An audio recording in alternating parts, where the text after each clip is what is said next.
join us in celebrating this session called Common Ground. So my name is Khalil. I'm from the Landscape Alliance, the newly minted Landscape Alliance group. You may be more familiar with our still our name, CIFOR and ICRAF in action. So we've gone through a new rebrand, and our CEO who's with us this morning will also tell you a little bit more about that. But today is an important moment. We have been working as a group for over 6 years. 6 or 7 years ago, the European Commission made a bold investment in over 23 different landscapes, over 30 plus countries, with the idea that doing things together in an integrated manner would lead to better outcomes across these different landscapes. So our team has spent the last 6 years as the central component, this knowledge facility, sitting in the middle of these landscape programs, providing some technical support, also trying to better understand what does integrated landscape management actually mean. And we know that for some of you who've joined us today, you have your own understanding what ILM may look like and how it lands and how it manifests in these landscapes.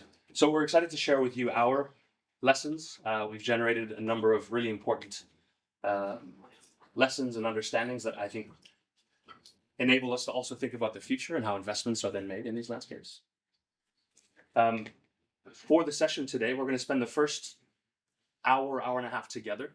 When I say together, I mean joined by those online for the first segments. We're going to move into a fishbowl, which is a bit more of an interactive way of hearing your thoughts. So we're not just speaking to you. And for the second session, for those who are online, we will say thank you, and we will close the second session so we can just have an in-person dialogue for segment number 2. And then we'll have a second fishbowl. So we anticipate that for the first fishbowl, you'll still be getting used to that modality. And by the second segment, you'll be very comfortable and really able to share your thoughts. Okay, so before we start today, I think we're going to have some opening remarks first from Bernard on behalf of the EC, and then we'll pass it over to our CEO, Eliane. So Bernard, I'll invite you up, and if I can ask you to stand somewhere in this area so those colleagues online can also see it.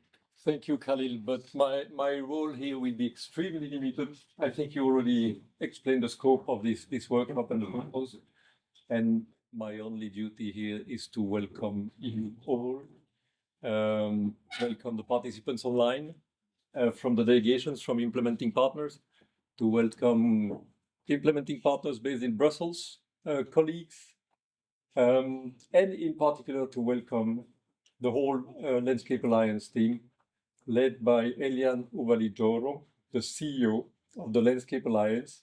So Eliane, I would invite you without further ado to give us some introductory remarks. Thank you. So good morning, everyone. Thank you for being here in person and online. It's a real pleasure to be here with you today.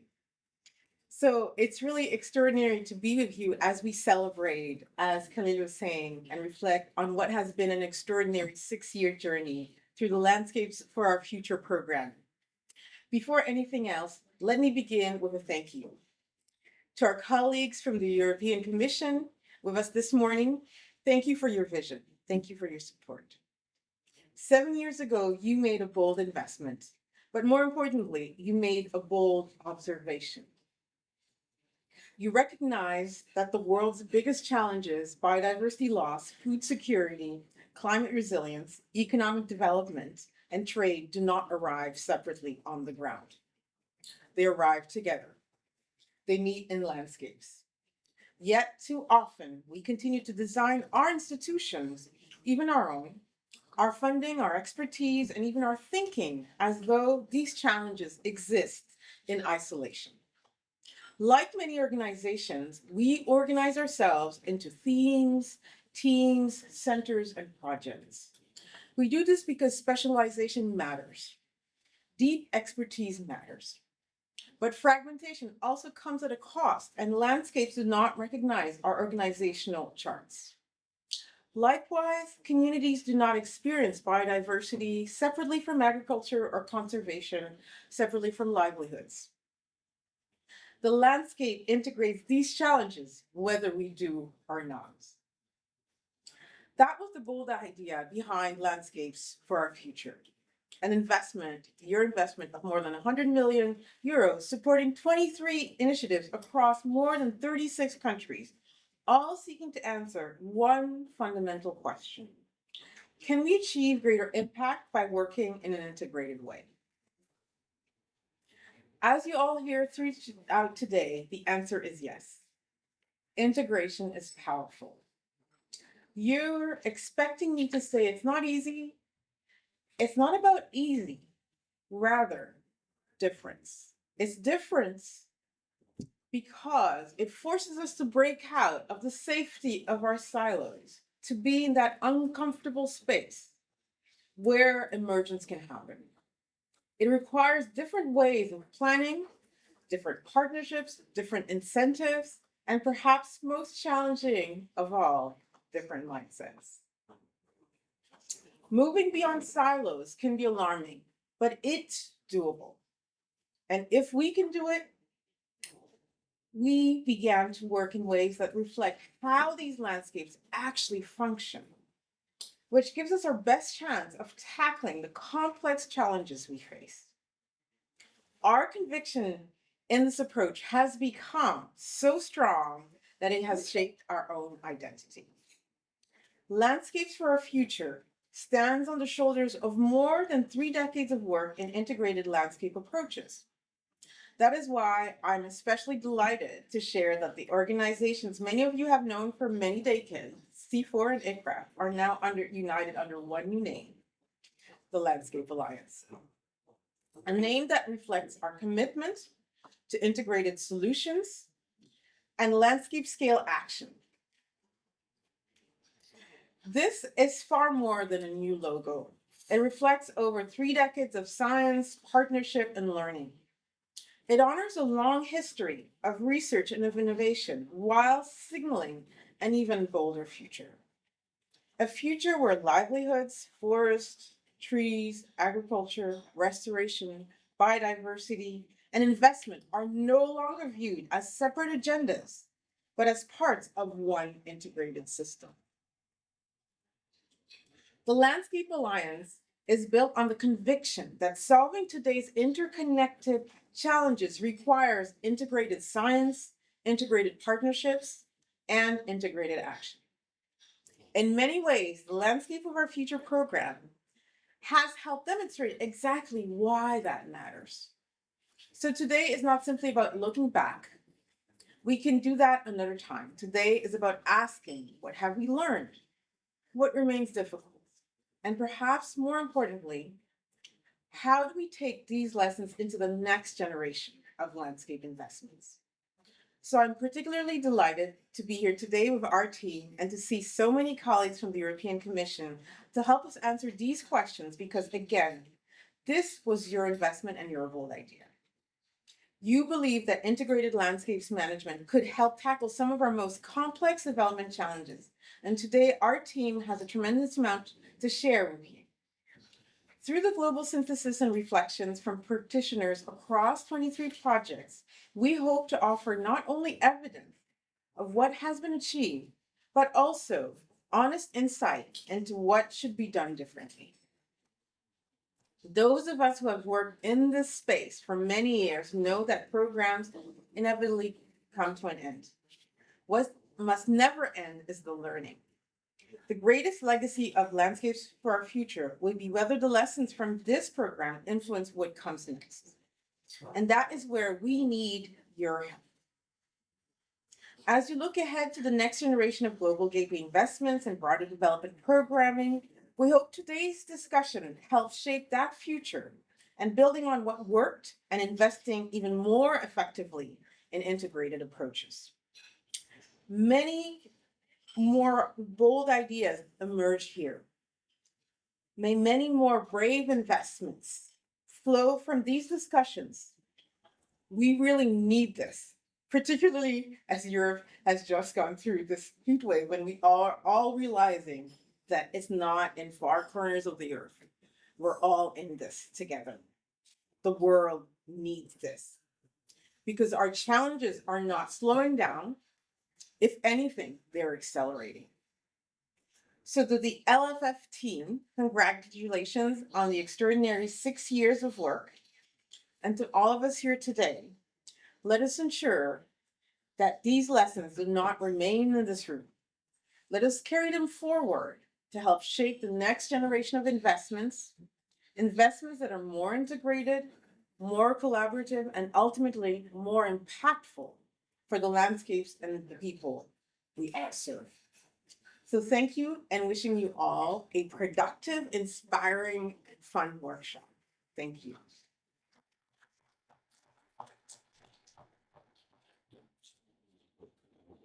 Yeah, thanks so much, Eliane. And ladies and gentlemen, if that wasn't clear, this is our new Landscape Alliance logo.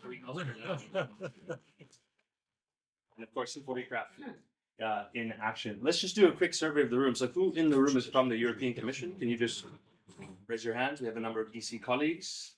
My Landscape Alliance colleagues, can you just raise your hand so everyone knows if you're from Landscape Alliance? And we have some other partners. I think we have some colleagues from WCS who are with us in the room. WCS, we had a number of projects and programs which were led by WCS in the field. I think previously from 1,000 Landscapes over there. Are there any other colleagues that are in the room that would like to let us know where you're from, please? I represent World Vision today. I represent World Vision today. Fantastic. And your name? Amber. Amber. Fantastic. Thank you for joining us. Anyone else? Yeah? Well, I work for the Euroclima program and very interested to learn about the sustainability. Fantastic. And your name? Noelia. Noella. Noelia. Sorry. Yeah. Eliane Ubalijoro from GIZ, German Development Corporation, a new liaison on rural development and agriculture in Brussels. Very excited about the lessons learned. Sorry. Thank you for joining us. I think GIZ was one of our partners in the Latin American region in terms of implementation. Yeah. Anyone else? Yeah. From the Netherlands for the UN Environmental Program. Yes. Within, I work for the B4Life facility supporting INTA F2. Brilliant. So we have a really nice mixed group this morning. We hope that you can bring your lessons as well from your different practitioner groups. I'm going to turn the floor now to Kim Gehed. Kim has been our coordinator of the Landscapes for Our Future central components. A lot of the theory and a lot of the thinking, pushing ILM more towards a complex systems approach, have been the I think the labor of love for Kim. He's got a lot to share on behalf of our central component team, which is over 10 plus colleagues. So I'll pass it to him next to give us the presentation.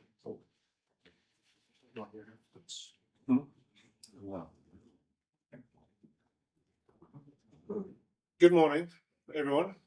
Good morning, Chantal. Thanks,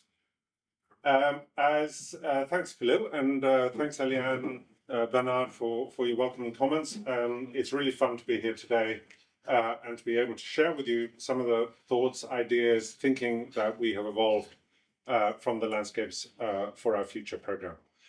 So in our presentation today, I should just acknowledge the Landscapes for Our Future team that we have here. We also have a lot of project team members online. I'm Kim. Khalil, you've already met. We've also got Dominique, and we have Valentina from the team. However, what I should also just stress is that across the world, we also had teams focusing on Latin America and the Caribbean, different teams in Africa, and then, of course, in Southeast Asia as well. So what I'll be talking about today is to try to synthesize lessons or findings, should we say, from the Landscapes for Our Future program. As I'll explain in a moment, this was a really large program. And so it's been very challenging to identify which findings that we're actually going to share with you and to try to reduce that to a manageable number. So today I will be focusing on 5 key findings, although I must say, if we were to elaborate on that, we'd be moving into the several thousands of findings from the program as a whole. So this has been an incredibly rewarding and stimulating program to work for.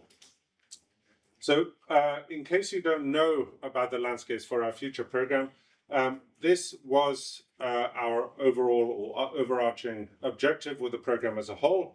And as has already been identified, our focus was on integrated landscape management. So while you might understand that concept as being part of the family of landscape approaches, as I'll be talking about soon, is the emphasis is on the integration. That's what distinguishes it from other landscape approaches, all right? As was already mentioned, it was a 100 million euro investment, which was pooled resources from 3 DGs within the European Commission, and it comprised 23 projects distributed across 36 countries.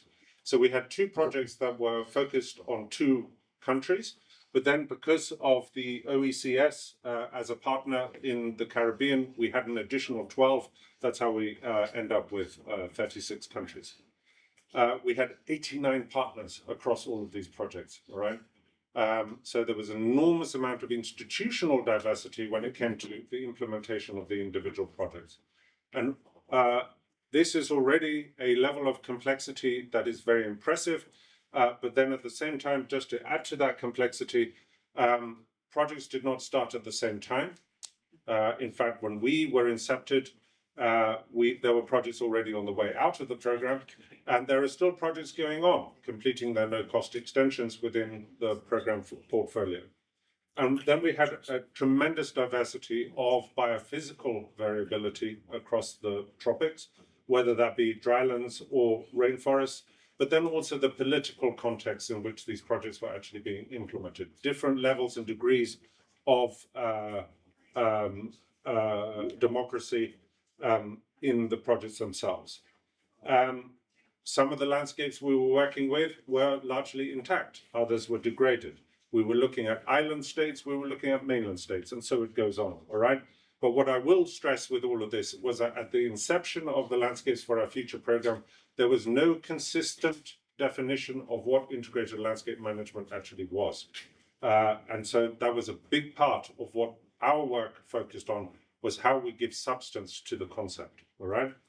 Now, within the 23 projects, we include our own, which was the central component. So a small team based at the Landscapes Alliance that was then to implement 3 key focus areas.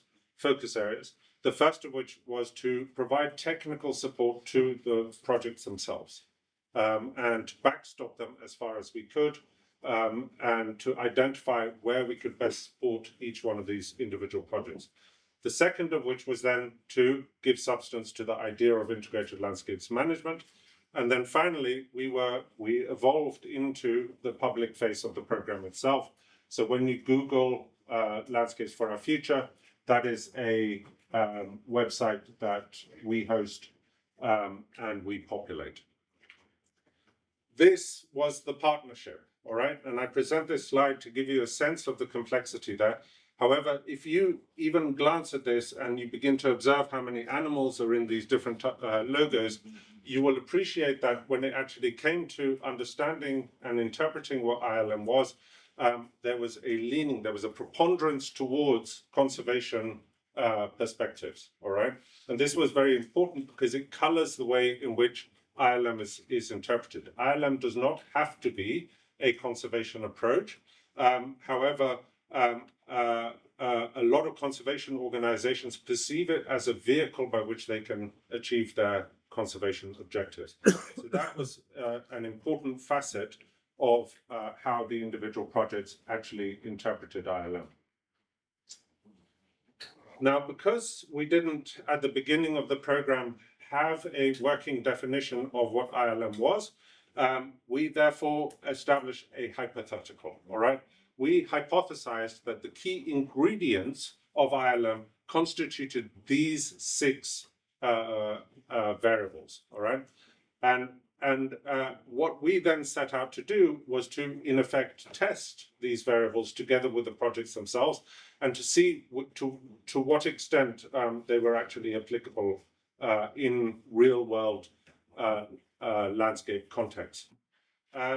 And I have to say that we have actually deviated quite far from this initial interpretation, all right? And you will see how our understanding of ILM has evolved since the beginning of the program. And then we generated a colossal amount of work so of course, each one of the projects themselves generated their particular outputs and cataloged the different outcomes that they were able to achieve.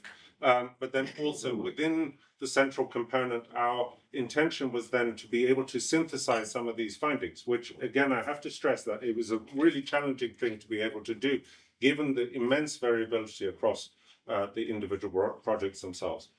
I just want to echo as well what Eliane said in her speech, was that by doing this, it was incredibly bold of the European Union to embark on this ambition, not least because of that sense in the background of what they were thinking, that integration really does matter when it comes down to it, in the success of development initiatives, in conservation initiatives, and so on. And for that, the European Union really does have to be congratulated.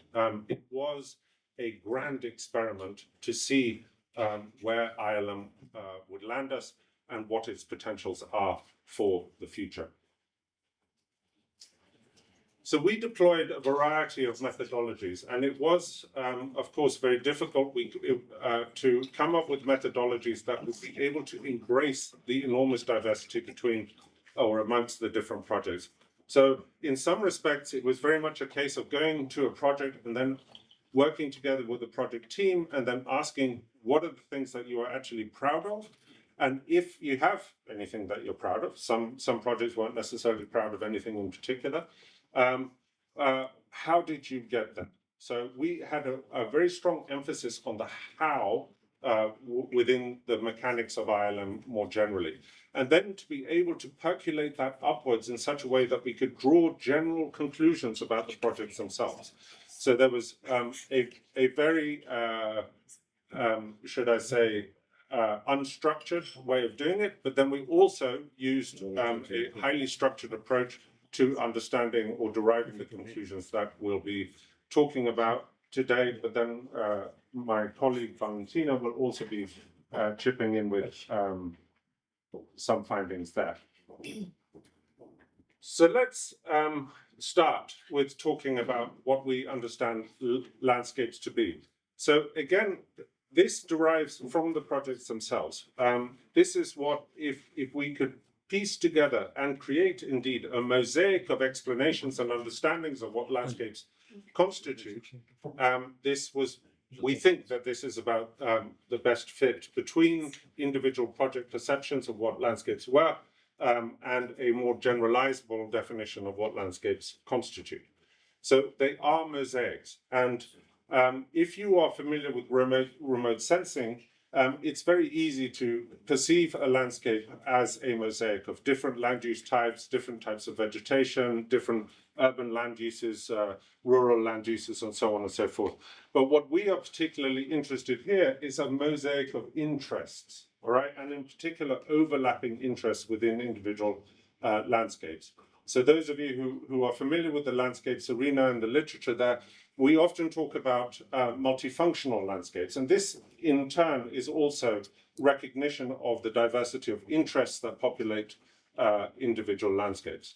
We also emphasize the idea of vista, and it is something that is particularly unique around landscapes, is your vantage point, where you're looking at the landscape from, right? This is an important point about it, and very often that position that projects adopted was, if you imagine them as a bird flying or floating in the sky and looking down at the landscape, but with the ability to see beyond only its biophysical characteristics, all right? So we're also thinking about the political dynamics within it, the cultural dynamics, the human side of things within the landscape.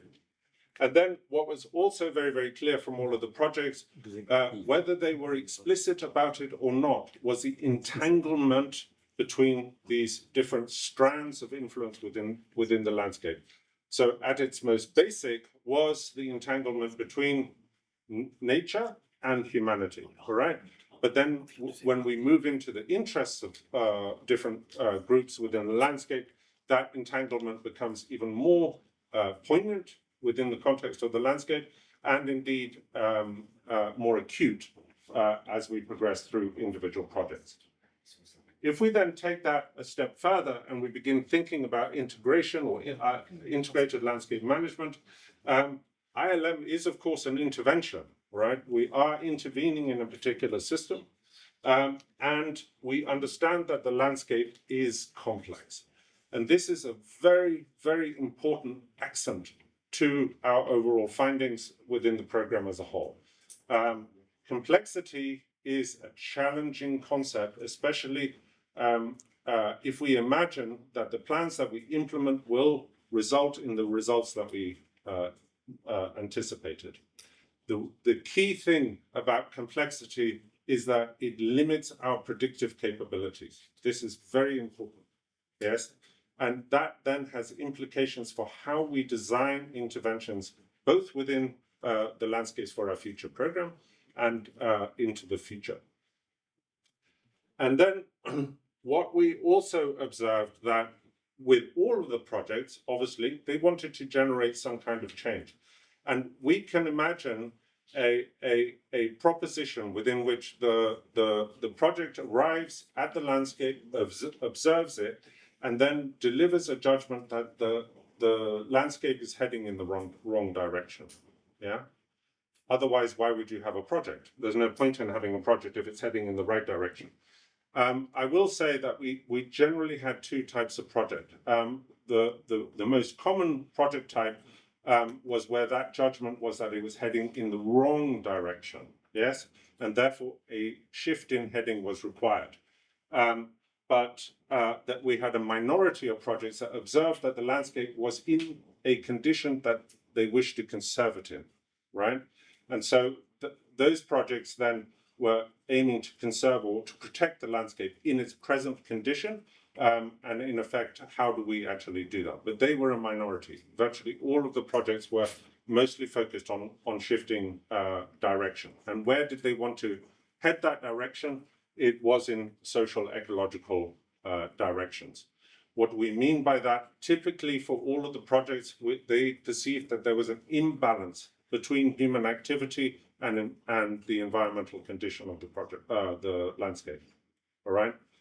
Therefore, how do you restore balance? And so that idea then becomes where we understand restoration as moving much more in the direction of restoring balance, as opposed to returning the biophysical landscape back to some previous desired condition. So just to illustrate what we mean by heading, is that what we wish to achieve is a shift. And this is where nearly all of our projects were focused. How do we achieve that shift? And so where most of the diversity within the program as a whole was concentrated was then how the methodologies that they used to achieve this, okay? What you'll also note is that when we employ this kind of language, this is very systemic language, all right? And you will see that percolate throughout our presentations today. I'm going to hand over now to Valentina, and she's going to talk about the more structured approaches that we use to assess the projects. Thank you. Okay, so why do we need a structured approach complementary to a more qualitative approach? Because we want, it was really a great opportunity for us to be able to try to understand what makes ILM work through a comparison of these different cases. But how do you compare cases that are so different and so heterogeneous? This is a big challenge. So we started by thinking at how an intervention interacts with the context in which it intervenes. And an intervention is a project. We are project practitioners. So there is a design of the project with all the work packages, all the results, the activities, the funding, the partners.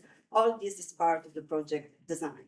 But then there is an implementation that is the day-to-day management and implementation of the project that in many cases doesn't really work as planned because reality is different, because what we plan in the designing is not necessarily, there is a temporal dimension of change in the context in which we operate, but also there are temporal dimension in simple processes like funding flows, team turnovers. There are plenty of things that we need to manage in order to maintain the direction that we set up at the beginning. And so project design, implementation, interact with context. And what is context? Context is the landscape with the scope that Kim describes, with the sociological system, with all the political, the geographical, the biophysical, the conflicts, all the multiple dimension that relates to governance, that has to be taken into account when we start implementing and operating in the landscape. In order to get the performance of ILM, the different components that Kim described, the visioning, also are determined by the way in which we design them and the way in which we implement them, and also how these different activities operate and interact with the context. And then this is what determines at the end project results that in turn change the context again. So it's a continuous dynamic system, and it's important to understand what of these different dimensions and which moment might count in the way in which we generate results and outcomes. So we designed a participatory process that we implemented across 15 of the 23 landscapes. Why a participatory process? To score ILM dimension. And why this ILM dimension? First of all, these are dimensions that are different from the one that Kim presented, because we also learned across the process and we modified the first dimension, the first 6, adding other elements that were emerging as important. So the ILM dimension includes common vision, the quality of multi-stakeholder processes, technical solutions that might range from technologies in relation to agricultural practices or also regulation, or also remote sensing tools, ways of mapping fields and mapping forests, knowledge management, iterative learning, institutionalization, and cross-sectorial integration. So these are the different entry points that we use to analyze what worked. And in each of the landscape, we invited different stakeholders to participate. And why that? Because it's really from the local actors that we can understand if things work and how they work. And it's really through their discussion that we could understand the entire dynamic of project management in this context and what the different projects have achieved. So for each of the dimensions, we identify key indicators, and we organize like a scoring games with participants to generate a consensus and a negotiation that was basically the key for us to understand the importance and how the different elements were successful. What is important is that during the implementation, so of course there were challenges because of the heterogeneity of the landscape, because of the heterogeneity of the actors, because also of the heterogeneity of our team. So we had a lot of calibration and internal learning to set up the methodology. Complementary to that, we looked at what are the determinants. We discussed about what makes the things work in a certain way in a landscape.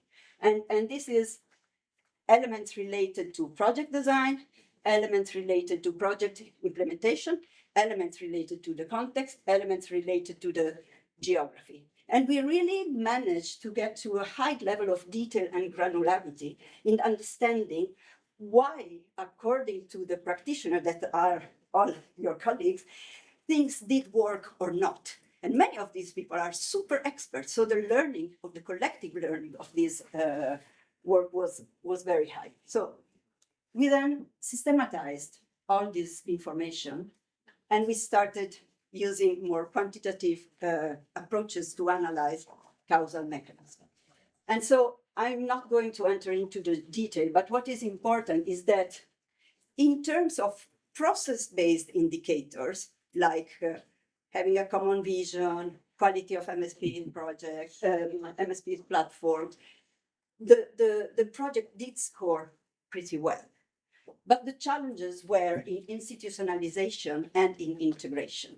So these were really like the bottleneck in all the different projects with different degrees for different reasons, and also with different impact on the final results of the project. But this is important because what we realized is that these two elements is not something that a project, a 5 years project, 6 year project, or 3 years project can generate. But it's one of the enabling conditions for many of the different outcomes that we want to achieve through landscape approaches to be realized. So, okay. We then did 2 levels of analysis. What are the necessary conditions for ILM across diverse settings? So what is that we need to have in place? And the 3 things that emerged were facilitation capacity, like a convening power, facilitation capacity by the project initiative to be able to really work with stakeholders in the landscape. And that implies a strong organization, presence, capacity to communicate, power to convene, and being legitimate on the ground, and also being legitimate with the different partners. This is something that gets built with in each landscape in different ways, but it's a very key element. Another important element is the adaptive project design. So the capacity of projects, and this is in line with what Kim just commented, to work adaptively in a landscape. Very often we have a logical framework with indicators that are kind of rigid, and things change, and we really would like to shift to be able to move across budget line, introduce new activities, bring in new partners, and this is not possible because there is a kind of rigid structure that does not allow us to have an adaptive management. We are very good at monitoring, but then what do we do with the monitoring if we are not able to use the information that we collect to change the way in which we manage? Another super important element is the political and institutional enabling environment. So there is an element related to governance in this landscape that is a kind of a barrier. We can do plenty of things, but if this is not there, as I said before, the project will really struggle to be able to implement integrated landscape management and consequently achieve the results. So this is something that we need to take into consideration because it is a barrier, but as all the barriers, we can understand how we can incorporate that from the beginning in the way in which we intervene in a landscape. What should we consider when we intervene in a landscape, knowing that this aspect is so important? And then what combination performs ILM? So before were what is needed, and then what is the combination of elements that performs and what emerges from the 15 projects? So basically, but I'm super oversimplifying, so it will be super nice to discuss that after. There were like 2 pathways, and this comes from the difference that I just described. One is what are, 2 pathways and what drives those pathways. On one side, as said, strong facilitation, adaptive design, and a legitimacy, a formal mandate authority of the institution, elements of the governance that are included into that. And that is like directly intervene in context where there is already a governance in place. There are like protected areas or a corridor that has already been established. It's basically a consolidation in a favorable context, right? And then there is a pathway B that is much more relational, that is really investing on building this social and institutional capital and this governance element. This is about building trust, about learning, about generating connection through the civil society and agency in actors intervening in this landscape. And this is for complex, contested, or fragile landscapes. It is basically the landscape in which we more and more are called to intervene.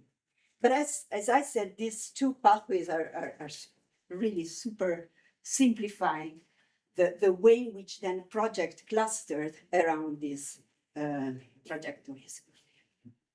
And then what is the message here is that there is not one way to do ILM.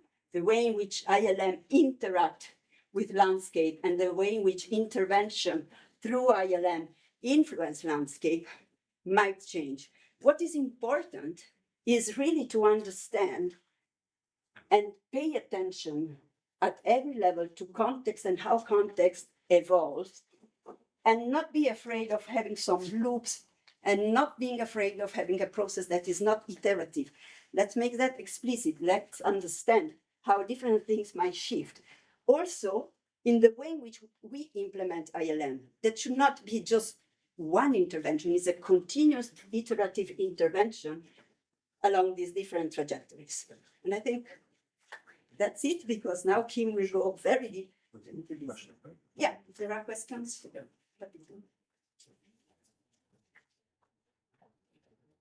So Valentina, maybe I'll just invite you to stay up here. Yes. Before we continue, because we do have a number of other lessons that Kim will share. Are there questions from those in the room or also those online? Feel free to raise your hand. I think the technicians have set it up that the whole room will hear your question. Those in the room first. Is there a question based on this first set of results? To be clear, this is a scientific paper that's already been submitted. And when that's ready to be shared, you can really begin to unpack what these results mean. But yeah. Valentina's given us a very short synopsis for the moment. Yeah, one thing that is important is a scientific dry type paper, but then there will be another broader paper where we apply a complementary approach that looks at context, mechanism, and outcomes, and builds narratives to be able to then disentangle some of these compact results that we generated through qualitative causal analysis. So, any questions in the room before we jump to our second set of results? Bernard, please. Maybe you mentioned that integrated landscape management is a long-term process, in fact, and an iterative one and an adaptive one. And the projects, they are land in an existing situation, an existing socio-ecological, economic context.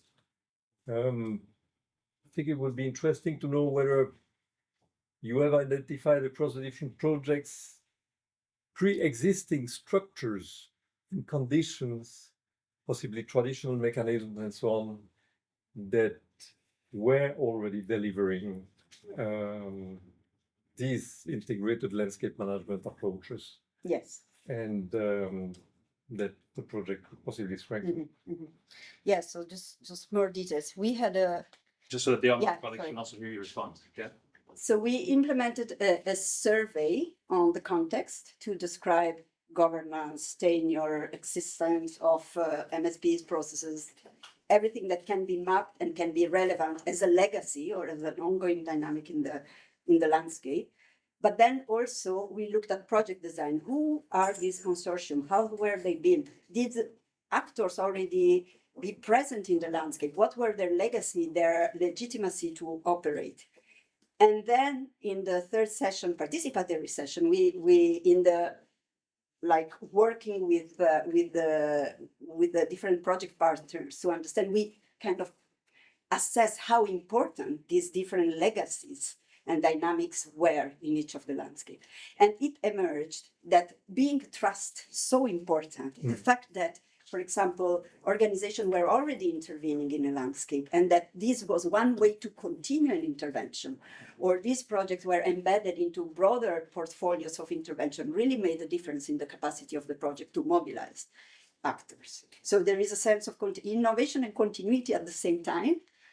I don't know if I answered to... And that also relates to the governance, of course, because also the way in which governance is more integrated already because of previous projects being there. So it's... Yeah. Do you mind going back one slide? I just wanted to understand the relationship to government and that mandate authority in pathway A.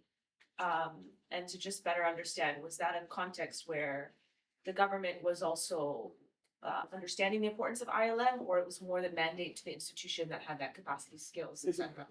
Just trying to understand how that came up as. Yeah. So these are pathways that emerge from the analysis of the initiative. So it's the pathway that a project or an initiative should follow or implement or has implemented in this different context. And so the what drive success in this particular pathway that was like for half of the project was the capacity of the project consortium to facilitate, manage adaptively, and have a kind of formal mandate, authority, and legitimacy in the landscape. The clear government counterparts, that's a key element in both. But it depends on each context to what government level we make reference to which sector, and to which. So one of the elements that was important is to have the government on board not just nominally, but also with agency and interest, but at the same time, the capacity of the government to work in an integrated cross-sectorial way. And this is very often not dependent on single individual, it's depending on how the governance is structured. And you might have local functionaries that are super active and super willing, but actually they have to report to, and so there is kind of resistance. So landscape where this is more flexible or more integrated or is starting to take off, were the ones where, of course, were more required. Okay, we're going to take one question from the online group, if we can. So Victoria, you had a question. Can I ask you to take the floor? We can unmute you as well.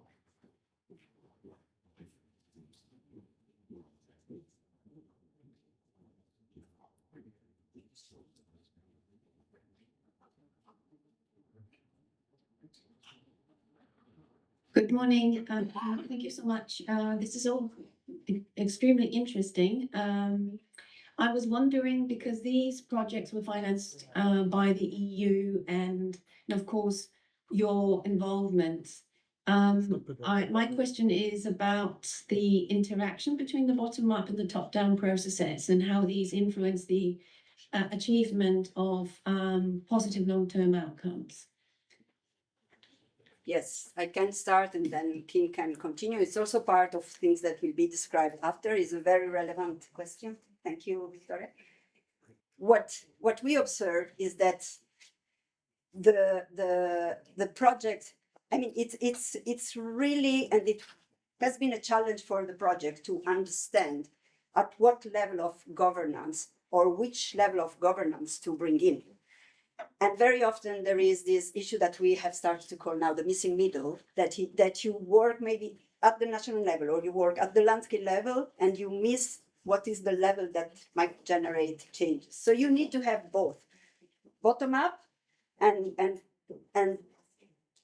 top down. I don't like the top down, but depending on the changes that you need to introduce and incorporate, certainly need a high level engagement and commitment that then propagate in the system from the high level of the government. So you need to engage, but at the same time, the evidence that you generate has to come from the engagement with actors on the ground. And the capacity to, we really reflected also, how do you involve actors on the ground? What is their capacity to interact with the initiative? Very often we have we invite people to workshops, they participate, but they have no agency in the workshop. So we share lists or projects share lists of workshops where there are 50 women, 50 men, everything is compliant, but there is silence, there is no agency, there is no, so what is the quality of this process? In order to generate this quality, and Dom is here, we reflected on that, you also have to generate the capacity of the actors, local actors, to be able to talk in a workshop where there are different authorities to be able to own the process, because there are cultural issues, power relationship that makes that there is a presence, but not necessarily agency. So it's really the art of combining these different things in a dynamic way that makes projects advance. Thank you, Valentina. Kim, I'll let you back up because we can continue, but did you also want to speak about the top-down part? Those slides, yeah.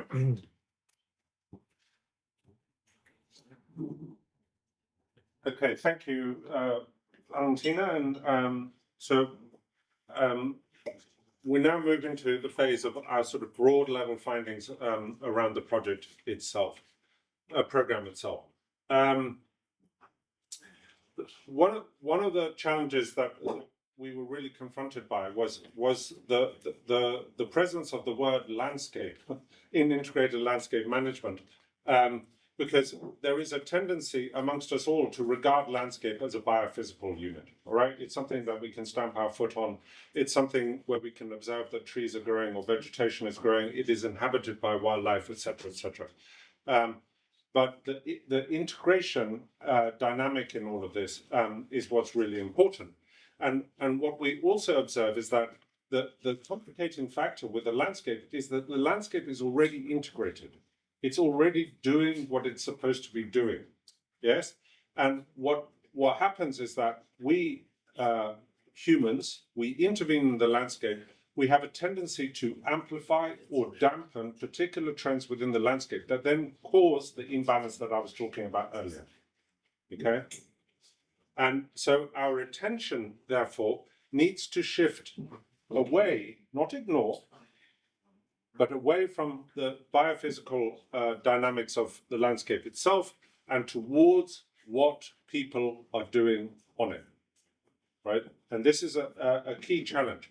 And part of the reason which I was talking about earlier is that we also have a tendency to frame our problems, the problem in the landscape, as a biophysical problem. Yeah? So what we get is, just to use a completely fictional example, is that we state the problem is that the rhinos are going extinct. All right? This, in our proposal, looks good. It has moral application. It has moral resonance to what's actually going on. It's not very sexy to move upstream from that problem and frame that as the primary problem that we are putting into the proposal. Yeah? So the emphasis in ILM is on the I, and that we are not alone in making this observation. There has been a tremendous amount of work globally in trying to shift our attention towards the fragmentation or disintegration side of things. Yeah. So we can think about integrated natural resources management. We can think about integrated water resources management. We can think about the critiques that have been leveled against the SDGs, which specifically focus in on the absence of integration across all of the development priorities. Yeah. The fragmentation occurs in us. The landscape is not driving itself extinct. So that point, integration, landscapes are already integrated. Yeah, we are not. We are the problem. Okay. So how do our projects treat integration? So Valentina already touched upon sectoral fragmentation. All right. And when we talk about sectoral fragmentation, it's very, very common for the projects to talk about, for example, this ministry is not talking to that ministry, all right? This part of my project isn't working very well because everybody is sitting in silos. How often did we hear that explanation? Very, very common explanation, yeah? But we can also extend that difficulty into thinking about integration as, for example, disintegration amongst ethnicities, yeah? Different communities of people who decline to talk to each other for whatever reason, yeah? And we can take that a step further again and think about different groupings of people who decline to talk to one another, all right? So that even within, say, for example, scientific institutions or technical institutions, where the rhino expert doesn't want to talk to the social scientist, the social scientist doesn't want to talk to the soil scientist, all right? We have an inclination, a profound inclination within human society is to create community, but there's a significant trade-off there, all right? So when we talk about multidisciplinarity or transdisciplinarity, these are exactly the kinds of things that we are trying to address. There is also disintegration between, for example, thinking about the environment, but then thinking about finance or thinking about industry. Now, the second way in which we observed with the projects a great deal is that they see fragmentation between different hierarchical levels, all right? So there was a lot of language in our projects where they talked about, well, the government, abstract concept, far away, well away from many of the landscapes where the projects were being implemented, that they have no interest in this area, or they don't like us, or the people in this area didn't vote for the government, or whatever it might be, all right? But it's a constant drumbeat of fragmentation within the landscapes. Very, very common, all right? But you can also see, of course, integration in terms of different levels of, for example, ecosystem terminology, habitat, ecosystem, and biome, and so on. The third way, and this was never explicit within the projects, was a temporal disintegration. And this becomes very interesting because essentially what we observed was that people perceived all the time disintegration between the present and the future, all right? And so that is a direct reflection on the heading that I referred to earlier, all right? Our landscape is heading in the wrong direction. The future that we want is not what we observe in the present, yes? And that becomes very important, that there is a division there's a disunity implied between the present and the future, okay? One of the things that has also emerged, I should say, as being a critical aspect in thinking about landscapes more generally is the disintegration between the past and the present, all right? And that might sound a little bit obvious, but when we begin thinking about the kinds of language that is employed in describing why landscapes look the way that they do in this present moment, it's often accompanied by, for example, we don't learn the lessons of the past. Very common statement. Right, we did this in the past. We are reinventing the wheel with some frustration. Is that kind of language that we're talking about, right? That there is again a disconnect between along a temporal dimension. Our second finding is that practices produce landscape condition, and it is these that integration work must target, all right? So this is a little bit of a reiteration of the previous lesson, but what we feel is important and which all of the projects to lesser or greater degrees was addressing is what are people doing within the landscape now that causes the condition that it is already in, all right? I shouldn't move in front of the screen. They can see if you stand right there. Okay. This might sound obvious, all right, but it was actually very rare within the projects to specify practice as being the variable that was being addressed. Yeah. Yet it was always implicit. Okay. The most common set of practices that we observed was that what we want to do with this landscape is to come in, and these people who are chopping down the forest, we want them to stop that. That is a practice statement. Yes? These people who are driving the rhinos into extinction, we want to stop them poaching the rhinos. That is a practice statement. All right? So if we define practices, so reiterating that point, is that we do this. If we define practices, they're the shared routine ways of doing things that people perform in their everyday lives. And very often, I should also stress, is that when the projects were thinking about who is doing what, where, when, why, to whom within the landscape, there was this very strong bias, and I'm not saying it's a negative thing, but a very strong bias towards local communities, all right? And why that matters is because the condition of the landscape as we find it today may have nothing to do with local people, as a matter of fact. It could have everything to do with these guys, all right? The politicians, the people at the top of the pile, all right? And so for us, at any rate, as we observe the kinds of challenges that the projects confront, the kinds of challenges that they're trying to ameliorate, and the practices that they're trying to change, is often at a very political level, but without being identified as such. Yeah? Now, if we go into what, formally speaking, is called social practice theory, there is a DNA to practices, all right? And two of these you're going to be very familiar with already. So the first of which is competencies. So a lot of our projects, what they did was they're implementing capacity building programs, all right? So the idea is that if people have a new skill set, then they will change what they are doing within the landscape. Very, very common characteristic in many of the projects. The second one, which was also very common, are our materials. So the materials are the tools that we need in order to implement the practice itself.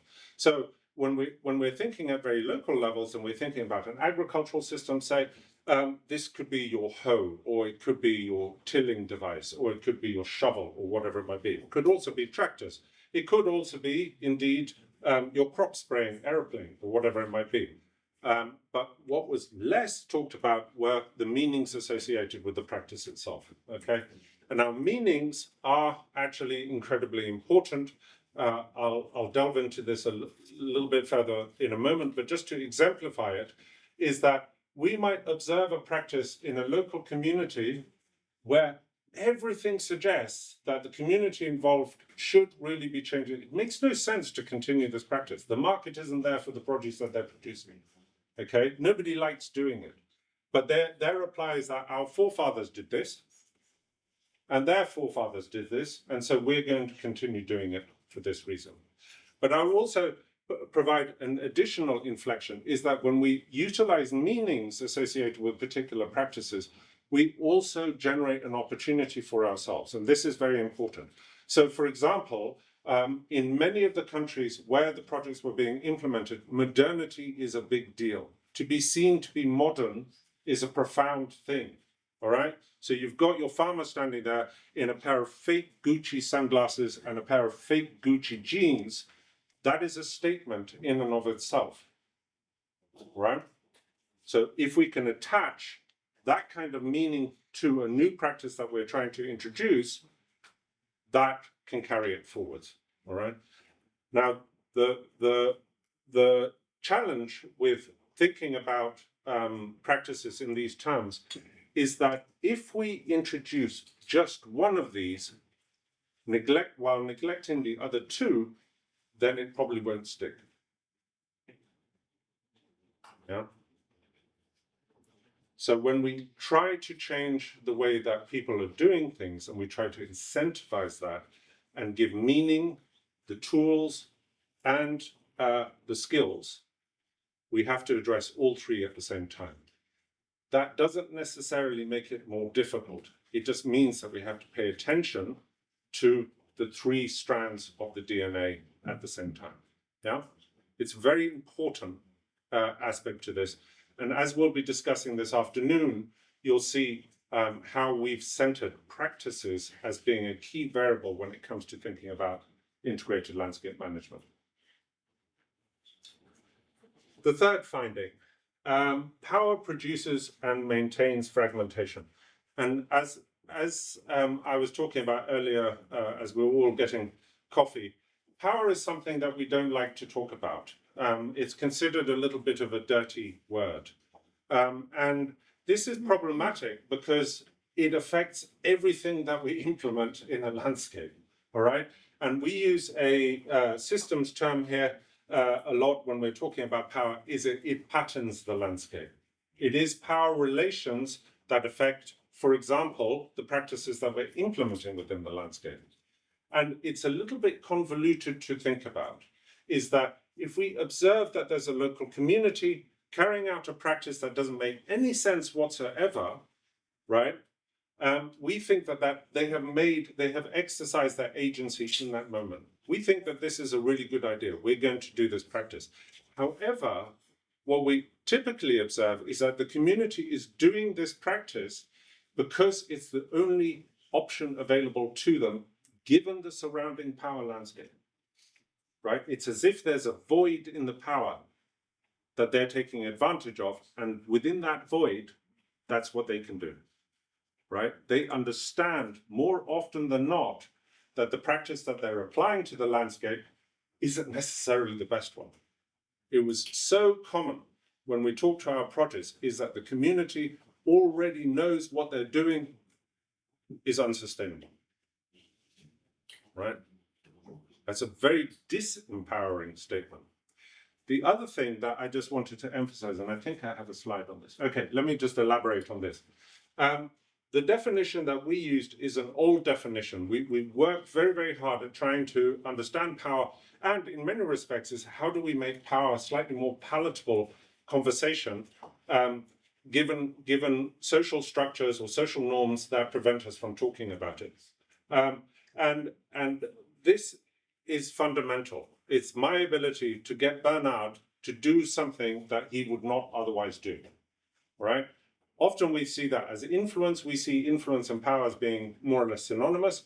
But what we also observe is that certainly within the literature is that there are multiple species of power. People like to pass power, so that we have a tendency to view power as being the ugly kind, which is power over, all right? That implies violence, it implies force, right? Nobody wants to talk about that kind of power. However, with the other power species, we see power as a relatively positive thing. So the power to empower. Many of the projects perceive themselves as playing that role. That is a convening role. The ability to assemble people and the ability to negotiate consensus, the ability to obtain agreement. That is power to empower.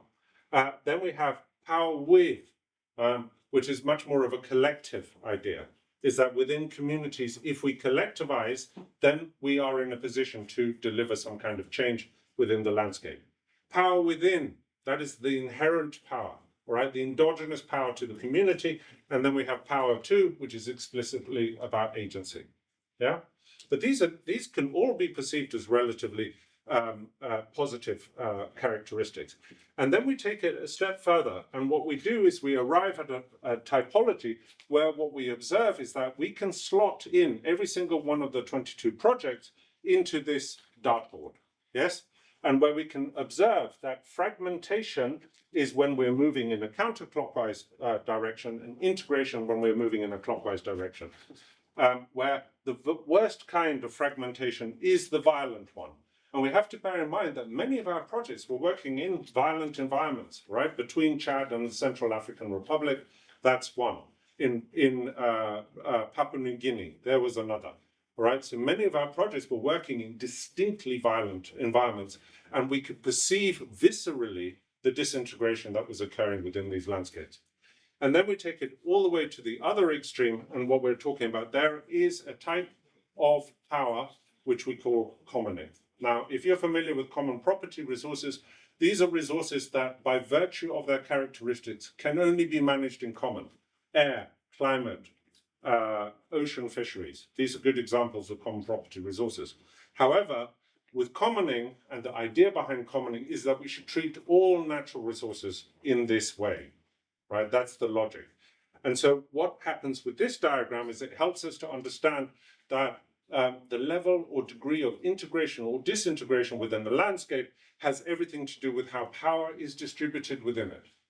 This is the really key thing. Yeah? And all of our projects wrestled with that challenge all the time. They encountered power every single day. They encountered power in bureaucracy, power with interference, power with people doing things that they didn't want them to do, power with animals that wouldn't do what they wanted them to do, power with challenges with ecosystems that were behaving in ways that they shouldn't behave, or whatever it might be. This was consistent across all of it, is that we observe this power. And incidentally, I should just emphasize another dimension to all of this, which is very interesting within the context of integrated landscape management, is that one of the key divides that we observe within ILM is that division between the natural world and the human world, right? So when we're talking about balance, we want balance between those two variables, but nevertheless, implicitly, translating into explicitly, is that all of these projects were trying to get some kind of balance between these two variables. But what we also observe is that within power terms is the idea that these projects are able to stand up and represent the environment. We are giving the environment voice. This is the kind of implicit logic, which nobody really wants to, again, talk about. It sounds hokey, doesn't it? Is that we're here, I don't know if you've ever read The Lorax, a child's book that I read to my children when they were small, and he speaks for the trees. That's what he does. That's his job. Okay, a lot of projects saw themselves as doing explicitly that. I speak for the rhinos. I speak for the trees. I speak for the savannah. Okay. So this looks pretty scary, but I just wanted to put this slide up here. This is a net map. This is part of the analysis that we did together with projects, looking at, on the one hand, stakeholders, but then really trying to home in on the relationship between different stakeholders in such a way that we understood much more the power dynamics within the landscape. And we did this with multiple projects, but the thing that I really want to point out here, this was for our Cambodian project, and Cambodia was not alone in doing this. But what we found so surprising was that projects do not locate themselves within the map. They don't see themselves there. Yes? And that is very interesting because it suggests that the project is potentially so technical that their application is benevolent. And yet there is power to be derived from the idea that when we talk about we're here to change the landscape, we're here to change things, but somehow we are powerless at the same time. That is a profound contradiction. How can we say that?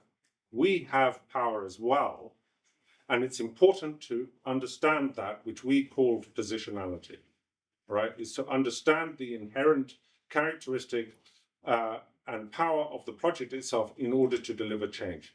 It is one of the key conundrums in all of this, is that when you intervene in a system, you've already started changing the system the moment you arrive, right? Don't pretend that that's not happening. You are there, you are different. Very often our project teams come from outside. They have training, they have education, they have considerable literacy, they have big brand new four-wheel drives, they have logos all over the place. They're very different, they're changing things. And being reflexive about that is profoundly important. So when we begin to map all of this out, what we observe is that the landscape begins to change, all right? So in this yellow circle here, we have the landscape itself. That's the biophysical unit. But what we can do is that we can see fields of influence interfering within the landscape, positively and negatively, overlapping with different interest groups and so on and so forth. It is into that space that projects typically try to apply themselves and where we see the greatest potential for change occurring. So what does that look like in practical terms? If we imagine that this is a system, we have different practices running through the system historically. This is the present over here. And each one of these practices has a different degree of influence. Yeah. What we can observe here is that actor A has profound influence within the system.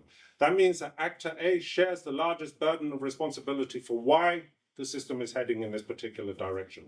We want to change that, right? That's the implicit in all of our projects. So how do we do that? Actor B comes in, they think about their power. They think about the skills that they're going to bring to bear. They think about the techniques and the tools that they're going to introduce into the system. And so each one of these things, the numbers here, they constitute junctures within implementation. Let's say it's a multi-stakeholder platform, for example, all right? They assemble other practices together, right? Not all of them join in at the beginning. In the second one, not all of them joined, but at the third one, suddenly everybody joins in. All of the practices are represented. There is a movement occurring here. We're beginning to move in a similar direction, but which might contradict Actor A's direction. And that way we begin to shift the system. Yeah? Did that land? I hope so. Finding 4. Complexity is not a problem to be solved, but a condition to be navigated. All right?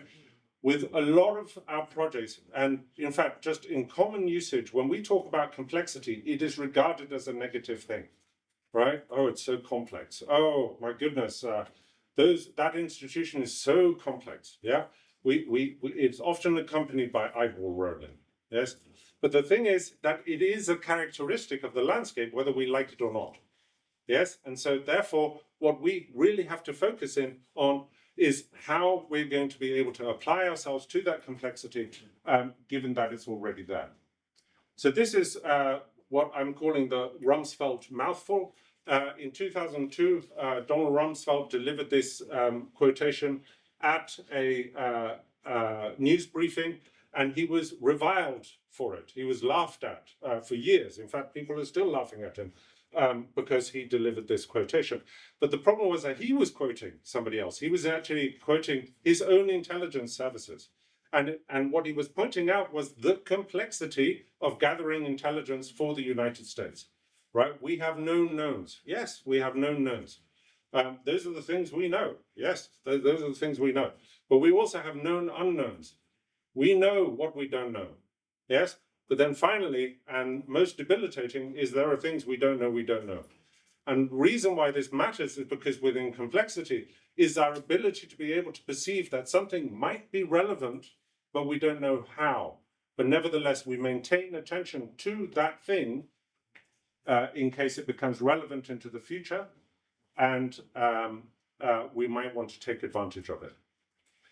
Our final finding today is that adaptive experimental teams outperform by far other teams. And this was the point that Valentina was making at the end of her segment, is that what we observe is that very often those teams that have been established for a long time within the landscape itself, they have history in the landscape, they have established the trust and the legitimacy that they require in order to operate a social license from their constituents.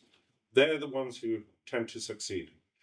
They're also the ones that are capable of turning on a dime, right? When they learn that what they're doing isn't working, they change themselves, right? And this is the only way that complexity can, on the one hand, be negotiated, and on the other hand, navigated. It's incredibly important that not only projects adopt adaptivity, but also that the support structures, be that in terms of donors, be that in terms of institutional context, enable that to actually happen. And the reason why this matters is that when it comes down to it, the only bit within a complex system that you can control is yourself. Now, I should also qualify that. We have seen teams that seem completely out of control, but it is the best bet, if you like, in terms of maneuvering your way through a landscape.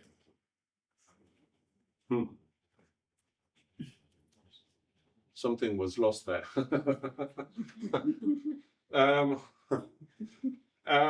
And so from this, what if this slide was doing what it was supposed to be doing? This is what happens when you have complexity. Can you just go back to the previous slide? You know, there's the circle of control, and then around that there's the circle of influence. Obviously, you don't control it, but you still have a capacity for action. Of course, yeah, absolutely, and that's why the learning becomes so important. Is that what as you work through your steps, and when we talk about our playbook later, this will become clear. Is that you essentially hypothesize. Okay, I'm going to try this. All right. And then we'll see what happens. So you launch a micro experiment, for example. But that step then, whatever you learn from that step, informs your subsequent step. And that's really how you have to progress through a complex system. And we centered in our overall, what we call a vector theory of change, i.e., it's a theory of change that reflects directly your desire to change a systemic heading. At the center, in the middle here, is supposed to be the team itself, how the team is designed. Yes? And what they then do, Eliane, is that they launch a series of micro experiments into the surrounding landscape, right? They don't know what will happen as a consequence of those experiments, but they are directed at the stakeholders of the project itself, right? The ones that they at least at the beginning, they consider to be the most influential actors within the landscape who are responsible for its landscape condition, right? The stakeholders react, all right? The team learns. They derive information, data, knowledge, experience from that reaction, and then they repeat the process in order to amplify the effect, discard the experiment, or indeed, oh my God, that's not working out the way I wanted to, dampen it, right? And then on the outside of this circle, it's another one of these target diagrams, is systemic change. Is that this is what then generates systemic change at landscape scales. So we developed 7 principles of team design. These are not particularly surprising, but what I will say is that very often what we observe is that all the good words are there, the boxes are ticked, but they tend to be used rhetorically.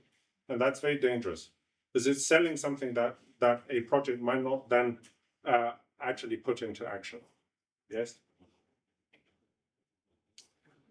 We talked about polymathery as being a key element within teams. These are some of the great colleagues that we have worked with over the years. What they display is a capability to be able to do multiple things with ease, without intimidation. They will willingly try new things, despite the fact that they might never have encountered those things in the past, all right?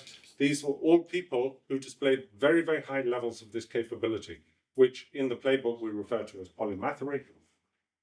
And then we also think about the way in which teams are actually implemented within the field, all right?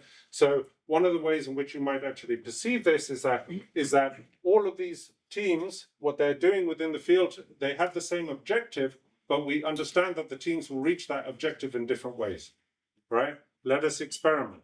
Team A down here tries it out in one way. Team B does it in a different way. But then we all get together and we learn from that experience. What's working, what isn't, what's partially working, what needs to be encouraged and chased. When we think about how teams actually learn, what's important about this diagram, you've probably seen variants of it before, but what we want to introduce into this cycle of learning is, in fact, failure, right? Stuff fails. And in fact, we shouldn't even regard it as failure. We have to, and we shouldn't regard it as success either. We should regard it as new information that we're receiving. This is the really important point. So that in this particular case, if it looks promising, then we pursue it and we learn from that experience. If it doesn't look promising, we fail safely, we reject, and we redesign, right? That has to be the cycle within which we implement effective ILM projects. Don't rush me. Let's give him a round of applause. And Kim, I'll ask that you actually stay standing, because we might have some questions from the colleagues online. So let's see if we can stop sharing. We still have now 8 colleagues with us. So we threw a lot of concepts your way. All right, we touched a little bit on the global synthesis first. You heard about the difference between that process, right, of actually engaging stakeholders, but not necessarily the institutionalization, that long-lasting sustainability actually continuing through in the programs. Kim then threw a lot of different concepts: so learning systems, power, spatial, sectoral, time-bound fragmentation, team designs. You also unpacked the DNA of social practice theory. So there's a lot there. So let's take 10 minutes. If there are points of clarification, questions about the program, questions about the theory, and in the second presentation, Kim will start unpacking those concepts a bit more in terms of how we actually use them. But before we get there, Colleagues online, please feel free to put your hand up and the room will hear your question, or those in the room. Who would like to kick us off? Nicholas, go ahead. I mean, you were alluding to it that we'll hear a little bit more about the practicability of everything that you theorized. But, you know, putting myself in the shoes of a practitioner and, you know, receiving a presentation like the one you just made, it's a presentation, obviously, that speaks to you. But then you ask yourself, okay, all of these different things that I will have to think about, what is the first step, right? It can be very debilitating to hear about all the different things that you need to think about. Where do I start? Did you find, like, I'm not asking for a silver bullet, but did you find in some of the projects that how are people able to start? How are people to dive into the complexity, feeling empowered? How were people able to, basically just start doing that adaptivity that you were talking about? What are some of the ways, if I'm a practitioner, what are some of the ways to get that process started, being faced with all this complexity? Thanks, Nicholas. So for those online, Nicholas has just asked us for what is the silver bullet? How do we solve this altogether? No, of course, I'm joking. He's asked, you know, there's been a lot of theory that's been thrown up, I think this morning, thrown at us. So what's the first step, for practitioners? Where do we get started? How do we begin to see the landscape? Do you want to jump in? So for all of our projects, they already had a framework that had been, I'm not being negative here, imposed upon them by the ProDoc template, yes, and certain configurations within that were the requirement of the donor, yes, and that then provides them with an operational space, so to speak, as well as whatever contractual documents and so on and so forth. And what we saw within the projects is high levels of variability in terms of the extent to which they would actually exercise that space or freak out and kind of really stick rigidly to what is said in the log frame. Yeah. And that really is your patterning when it comes to different degrees of adaptivity vis-a-vis rigidity. And I will say that generally speaking is that those projects that, once again, had been in a landscape historically, had been there for a long time, in which the landscapes for our future support was perhaps quite a large drop, but in an ocean of experience, yes? And their plan was to continue within the landscape into the future. They were the ones who understood where their latitude existed within the context of their contractual documents. And they were the ones who tended to exercise it the most. They were also the ones who showed a far higher degree of comfort with trialing, experimentation, and indeed with dancing the dance. Okay. I will also just point out that for projects like this, they were the ones who tended to keep their EU delegations most on their toes. All right, they were the ones who requested the most contractual changes because they understood from when they embarked upon something that something wasn't working, and therefore they had to abandon that from the log frame or whatever it might be. But again, that dynamic between the individual project and the EU delegation within the country was unbelievably important. It was really important. Was that for the EU delegation to allow change, that was critical. Yes. Now, right at the beginning, what I'm basically saying here is that experience already suggests that they know the dance moves. Yes, they understand how to play the game. For other projects where the lead institution, for example, might be very bureaucratic, and we did have multiple projects where the lead institution was very strict about implementing the contract to the letter, those tended not to do as well. Yeah, they didn't have latitude. I will give an example here that I do think is quite interesting. Is that the project that that was implemented in Papua New Guinea? There they had a very strict lead organization, UNDP.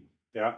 But it was a very unusual project in the sense that it was a direct implementation project that UNDP does not typically implement. all right? UNDP also led the project in Vietnam. That wasn't a direct implementation project. And so as a consequence of that, we had two, the same institution, but two very, very different types of project, yeah? And because they had direct implementation, they were located right out in the central PNG.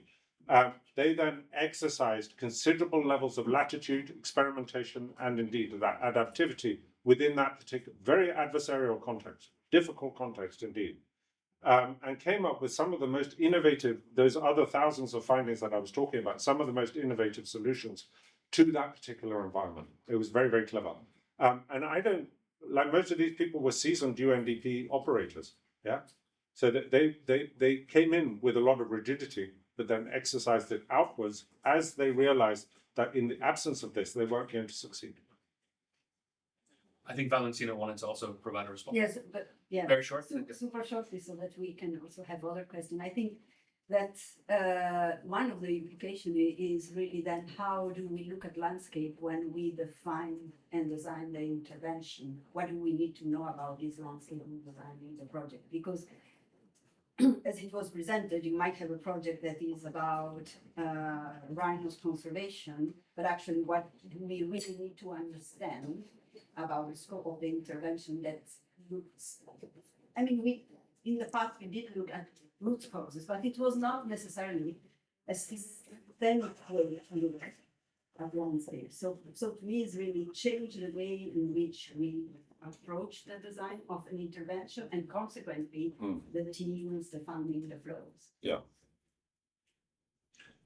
I think everyone needs a coffee. I can see some of us have already started. Before we break for coffee, are there any other questions from the floor, and especially from the online group? Because after the coffee, we will be going offline. So let's take one more question in the room. Please go ahead and also just introduce where you're from, so we're all aware. Yeah, thanks. Corinne Moser. I'm formerly with the 1000 Landscapes Initiative and with Rainforest Alliance. And I wanted to come back to the finding number 3, which seems very critical here, that power produces and maintains fragmentation. And I really like the slide where we could see one stream of power and then another one emerging. Thanks for putting it back up.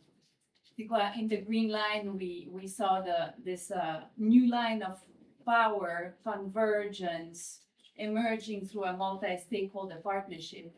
And we do observe that in most or all landscapes, we wish to see a multi-stakeholder partnership emerge as part of this process of convergence. And so I would love to hear a little bit more about, what does it take for a multi-stakeholder partnership to actually play a role in redistributing power, and what's the nature of those partnerships? How long do they need to be around? How should they be constituted? Just what were some of the learnings in terms of an MSP helping to redistribute power? Valentina, you've worked a lot on multi-stakeholder platforms and forums. Kim, do you want to start in terms of some of the MSPs that we've interacted with? Valentina, do you want to? So all of our projects, you may remember at the beginning when I talked about our 6 dimensions or ingredients to ILM, our sort of hypothetical that we launched. We had multi-stakeholder fora as being one of those key ingredients, yes? And what was interesting to us, because the Landscape Alliance does a lot of work around multi-stakeholder processes, yeah? And so it seemed to us completely obvious that projects would have that as a particular dimension, a specific facet within their proposal that said that they were going to engage with a multiplicity of stakeholders. We assumed that. But actually, in many respects, it was very variable amongst the projects, yes?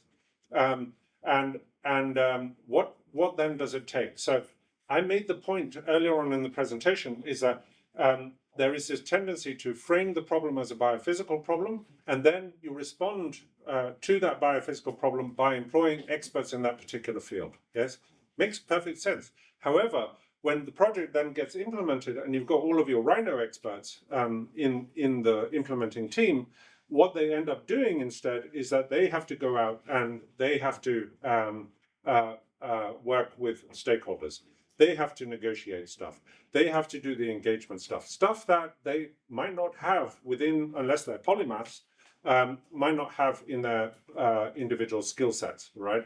And this was something that we emphasized repeatedly over the course of the project, is that really, if we shift our attention away from the biophysical, not because the biophysical isn't there, not because the biophysical isn't important, the problem is in the human dimension, therefore we have to complement that with human to human capabilities.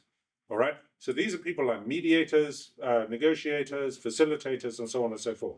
Those projects that had deliberately employed that type of skill set tended to do better than the ones that were overwhelmingly focused on the biophysical. A willingness to recognize that the principal challenge we are focused on is the human side of things. The landscape's doing whatever it's doing. We had a really wide diversity, I think, of reactions when it came to MSPs. In some of our regions, there was exhaustion. We're invited to these meetings over and over and over. They are in name only. I think where we saw the most success is where the MSPs or the spaces that were created actually began to lend power to voices that often don't have them. So where they felt that in the presence of a neutral arbiter, in the presence of a partner who was able to then convene, they were able to actually bring up challenges, issues that they wouldn't be able to raise otherwise. But I think that's disruptive. It's a disruptive practice because it also shifts the dynamics and relationships between others who necessarily hold power. In some of our projects, we created new multi-stakeholder partnerships, multi-stakeholder platforms, where, for example, we would invite in the business and the private sector, who often weren't able to engage in a meaningful way. So I think there was a real diversity, but where we saw them be most successful, and Kim has some other examples from some other work around the Mekong, it's really where you came in almost as a disruptive mechanism to actually lend your power to another stakeholder. This is when it became successful. Yeah, and maybe one thing, because we also had a lot of discussion, is MSP for platform or for processes. And I tend to say that MSP is not for multi-stakeholder processes. That can be platform, but can also be maintaining and multiple stakeholders at different times and different ways, being able then to invite them or convene them when it is needed. So we don't have to be rigid about the definition, because there are also plenty of platforms that are completely useless, and it's important also to have the tools to assess platforms, understand the power dynamic, understand what changes are there, understand who is saying what, why, and monitor that, because then we can really generate change, understand where capacities are needed. And look, capacities are not only capacities of farmers and local communities, are also capacity of the private sector to be able to genuinely engage with the local context, to intervene and understand how actors work. Is not always, so it's really a collective process of capacity building, and through the monitoring, understand where we need to build this capacity, how do we generate this agency and capacity to collaborate. And one other thing is, we didn't mention really that, but this approach to visioning and to tailored changes, and have that as an iterative process that is really owned by the different actors in the landscape, and that also embrace potential conflicts is very important. But the important thing is to monitor and understand how it evolves over time. Can I just add one thing? Yes. Because you also raise a really important point in that what we observe with nearly all of the projects is that in terms of their relationship building, it was between the project and a particular stakeholder, yes? And that could be for very obvious reasons. We have to have the government partner because we're implementing within this particular country or whatever it might be. It could be for strategic reasons. We often saw projects where they regarded the government as a significant threat to the project itself, right? And so you needed to engage with the government so that you could head off that threat, or at least influence the threat in a positive direction. But the trade-off in all of this is that nearly all of the projects talk about collaboration, yes, and that's one of the terms that that we are concerned tends to be used rather more rhetorically than sincerely. Yes, and what we see therefore is that we have a kind of a wheel with the spokes. Yeah, project at the middle. They have all of these unilateral relationships with different partners. However, if you want project sustainability, the weaving has to occur over the partnership, right? We need government to be talking to the local communities. We need the local community groups to be talking to these universities or whatever it might be. It's across that we need to create that, and that is critical for overall project sustainability. Yeah. As someone who was introduced to ILM during this LFF process, I was very surprised about going to a multi-stakeholder platform where you're actually talking about negotiating power. It's very tense. People don't like talking about power, especially when you're potentially the person who's losing it or feels as if it's your power that's being challenged. So it's a unique learning experience when you go to an MSP or an MSF, a sort of function, where it's sort of a checkbox exercise. No one's power is really being challenged, versus when your power is being utilized for someone else's voice. It's a unique experience. Victoria is online. I'm going to turn it over to you very shortly, Victoria, but we do have a question also from Eliane in the room. So Eliane, we'll go to you first, and then we'll take our last question from Victoria. Yeah, it's not really a question, it's just a comment. I love this. Thank you, Khalil. Sorry, Victoria. Just give us 1 second. Eliane in the room is going to ask one question, and then we'll turn to you in a short second. Yeah, no, I one of the reasons I love this project is because it brings in all the complexity around how do you move from systems where poverty, climate, food security, all these really hard issues are present. And it always takes me back to Danella Meadows, 12 leverage points in systems. And then it's also about how do we lead to curiosity, going back to your question. I'd say the one bullet is leading with curiosity. Because no matter how uncomfortable you get, whether you're losing power, whether you're dealing with uncertainty and it's discomfort, it's how do you stay curious no matter what the emotional context you're going through is. And that way you give yourself the opportunity to say, who's losing power? Am I losing power? What's happening in the system? Am I on the government side trying to force? Am I on the community side trying to get my voice heard? And then you look at every single dimension with curiosity. And that creates an openness from the rigidity that, we usually have in terms of our, unconscious stance. So it's really moving from unconsciousness to a conscious stance that allows that transformation and breakthrough. So yeah, I'd say curiosity, leading with curiosity would be my bullet, the one bullet solution. Thanks, Anna. And one of the things that Kim has often said to us when we go into these processes is, you're doing a good job at convening an MSP if everyone hates you just a little bit. That's a great indicator, right? No one quite likes you. So I think that's a wonderful indication. Okay, Victoria, our colleague who's joined us from Common Land, I'm going to turn the floor over to her. You're on screen, and I think everyone in the room can hear you. So please, over to you for your question. Thank you so much, Khalil. Yes, I forgot to introduce myself. I'm calling from Amsterdam. It'd be great to be there, but wasn't possible. I want to congratulate everyone for this fantastic work. I'm also really interested in learning more about the power. I think it's the first time I really hear projects that explicitly address power, and that really assess it as well as addressing it, right? So, but my question was more about whether you could give a couple of examples, quick examples of practices that you found were promoting vertical integration, particularly thinking about how these practices contributed to long-term, beyond the project's implementation, basically, which kind of practices were helpful in creating that long-term relationship between the different governance levels. Thank you. Thanks, Victoria. Kim, I don't know if you want to say something else as well. So, Victoria, you touch on a key issue in for all of the projects that we work together with, and where we really focused in on was what around an idea that we called abstraction. All right, And the reason why abstraction matters is because it essentially removes the ability of particular actors to empathize with a given situation on the ground. Yes?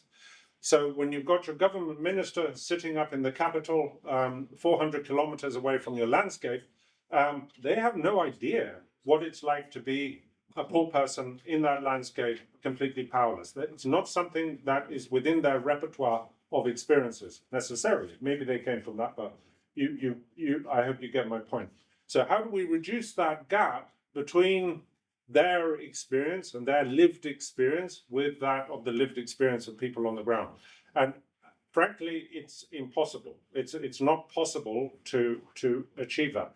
So with that in mind, how do we then translate things into a different set of tools or different set of approaches that then has direct application for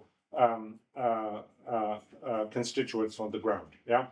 Once again, I revert to the power side of things here, is that recognizing why we are engaging with the minister in the capital is one thing, but what is very, very often incredibly important is that recognizing their type of power, their particular characteristic of power, is then to say, okay, for example, we have to make this guy look really good. All right? Pregnant pause there because it really matters. Especially when it comes to politicians, they need to look good within their particular context. All right? And so part of that might actually be to bring the person down to the ground to see the work that you're actually doing. The press is there and all of the blah, blah, the media is there. They're being seen in the field, working with their constituents, delivering good to the context within your working. It is the ability to be able to characterize each and every actor's power characteristic, what they need, given that power is such an important resource within the context of landscapes, right? And then to match that. How do we do that effectively? Is to think about it there. Now, the other thing I just wanted to touch upon, which Eliane's comment reminded me of, is that if, and this is a big if we regard power as a commodity and therefore can be traded, can power be traded? Anybody? Yes, it's traded all the time. It's called corruption. Yes? And in virtually every single one of our landscape, corruption was a prevailing characteristic of the landscape. Yes? And it doesn't really matter how we understand corruption, but what it does translate into is that it's being traded, right? And why this has such important implications, not least for the question that Victoria raised, is also that, and Khalil touched upon it as well, is that in our risk assessments and in our trade-off analysis of a landscape, often things that we have to do at the beginning of a project, the trade-off is really important. If we empower this group, we disempower another group, right? And that's something that's really worth bearing in mind in how we design integrated landscape management projects. So Valentina, I'll ask you to just come to the front for your comment, because we still have a couple of colleagues online so we can also hear you. And then I promise we will break the coffee. Yeah. So I think that, and again, Victoria, I realize you are interested in maybe integration across levels before you ask about that.